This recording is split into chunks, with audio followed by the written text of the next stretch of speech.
हर एक वर्ष होता है और जिस तरफ इन्होंने रखे थे जितने पुतले, वहां पर एक ब्रिज का कंस्ट्रक्शन, पुल का कंस्ट्रक्शन हो रहा है और उसके कारण से रास्ता भी पतला हो गया है। साथ ही साथ कभी भी ऐसा कोई बड़ा कार्यक्रम होता है तो उसमें निकासी का प्लान बनाया जाता है कि कहां से लोग निकलेंगे। अगर ऐसे मान लीजिए भगदड़ हुई तो केवल एक गेट खुला हुआ था और लाखों लोग थे उस ग्राउंड में। लगभग 4.5 से 5 लाख लोग आ सकते हैं आराम से। आपको ज्ञात होगा कि पिछले वर्ष माननीय नरेंद्र मोदी जी का कार्यक्रम भी यहां पर हुआ था, उसमें बॉम्ब ब्लास्ट हुए थे। उसके पहले छठ पूजा में भी भगदड़ मची थी और लोग मरे थे। और हर एक वर्ष होता है। तो कहीं भी आप विश्व भर में जाएंगे, भारत में कहीं भी जाएंगे, यहाँ रामलीला मैदान दिल्ली में 4 रामलीला कार्यक्रम होते हैं। उसमें आज हम लोगों ने देखा कि प्रधानमंत्री थे, राष्ट्रपति, देश के महामहिम राष्ट्रपति जी थे, पूर्व प्रधानमंत्री थे, उपराष्ट्रपति जी, सभी कोई वहां पर गए हुए थे। लेकिन एक निकासी का प्लान बनता है। कहीं पर भी 5,000 10,000 आदमी अगर छोटी सी जगह में हो तो उसकी प्लानिंग होती है। यहाँ कोई प्लानिंग नहीं थी। जिस तरफ पुल बन रहा है वहीं पर पुतले रखे हुए हैं, वहीं पुतले जल रहे हैं।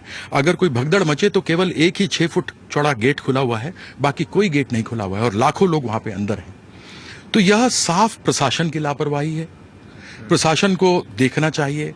प्रत्येक वर्ष यह कार्यक्रम होते हैं, लेकिन सरकार अपना पल्ला झाड़ लेती है, यह कहकर कि मृतकों को हम इतना पैसा मुआवजा देंगे, जो घायल हुए हैं उनको इतना देंगे। आपको मालूम है कि परिजन वहां अस्पताल के बाहर परेशान घूम रहे हैं। अभी तो यह सरकारी आंकड़े हैं कि 32 लोगों के मरने की खबर मिली है। मुझे लगता है कि और भी ज्यादा है जो खबर हमें अभी तक मिल रही है। ऐसे में सबसे पहले तो एसएसपी को सस्पेंड करना चाहिए, टर्मिनेट कर देना चाहिए लोगों को उदाहरण बताने के लिए। और जो जांच की मांग अभी हुई है, जांच कही है कि हम जांच करेंगे, मुख्यमंत्री भी थे उस कार्यक्रम में, उन्होंने कहा कि हम जांच कराएंगे।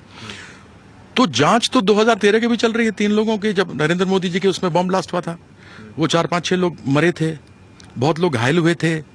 वो जांच अभी तक चल रही है। 2012 की भी जो छठ पूजा में इस प्रकार की भगदड़ मची थी, लोग मरे थे, वो भी जांच चल रही है। ये कोई रॉकेट साइंस तो है नहीं कि मार्स पे जाना है, कि साइंटिस्ट बैठ करके देख रहे हैं कि कब आप रॉकेट को फोड़ेंगे और छोड़ेंगे और कब वह किस के कक्ष में प्रवेश करेगा। ये तो बड़ी सीधी सी बात है। लापरवाही प्रशासन की है, पुलिस की है। पुलिस को बंदोबस्त करना होता है, प्रशासन पूरा उसको ओवरलुक करता है। और ऐसे में एक भी आदमी की अगर मृत्यु होती है तो वह देश के किसी एक व्यक्ति की मृत्यु होती है। सबकी जान है। मेरे घर में अगर हो, आपके में हो, या जो हमारे दर्शक देख रहे हैं किसी घर में भी हो, तो सबको दुख होता है। और वह भी ऐसी अनिश्चित मृत्यु। उसके लिए अगर कोई भी जिम्मेवार है तो केवल एक प्रशासन जिम्मेवार है। गेट केवल एक आपने 6 फुट का खुला छोड़ा हुआ है। आपने पुतले उस तरफ लगाए हुए हैं जहां के पुल बन रहा है, सड़क सक्रिय है। आप दूसरी तरफ कर सकते थे, लेकिन किसी को सोचने की फुर्सत ही नहीं है। वहां पर अलग अलग लॉस्ट एंड फाउंड की जगह होती है। कितने छोटे बच्चे सोचिए अपने माँ बाप से बिछड़ गए होंगे, भाई बहन बिछड़े होंगे, पति पत्नी बिछड़े होंगे, माँ बाप बिछड़े होंगे, लेकिन किसी को कुछ नहीं मता, सिर्फ हाहाकार मच रहा है। और यह है जंगल राज 2 का असली नमूना बिहार में। प्रशासन खत्म है और परिस्थिति ऐसी भ्रष्टाचार की बढ़ गई है कि यह अधिकारी लोग जेब गरम गरम करके आते हैं। इनको मालूम हम रहेंगे, हमारे पे कुछ नहीं होना है, और ये गारंटी से मैं कह सकता हूं। इसलिए मैं चाहूंगा कि सबसे पहले एसएसपी वहां के सस्पेंड हो, वहां का डीएम सस्पेंड हो, और 15 दिन के अंदर जांच खत्म हो, टाइम बाउंड हो। नहीं तो इंक्वायरियां तो चलती हैं अपने देश में, तो इंक्वायरी एक सेटअप कर दो, वो चलती रहेगी। भगवान भरोसे चल रही है।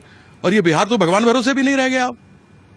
यह तो इन भ्रष्ट लोगों के भरोसे रह गया है, जहां बेचारे मासूम लोग, निर्दोष लोग मारे जाते हैं, जो किसी एक कार्यक्रम, धार्मिक कार्यक्रम में आते हैं। पूरे देश भर में, विश्व भर में जिसका लोग आनंद उठाते हैं। आज विजयदशमी का दिन है, लोग अपने परिवारों को बाहर लेकर के आते हैं, और उसके बाद इस प्रकार की घटना हो जाए तो आप समझ सकते हैं कि प्रशासन कितना परवाह रखता है लोगों के लिए।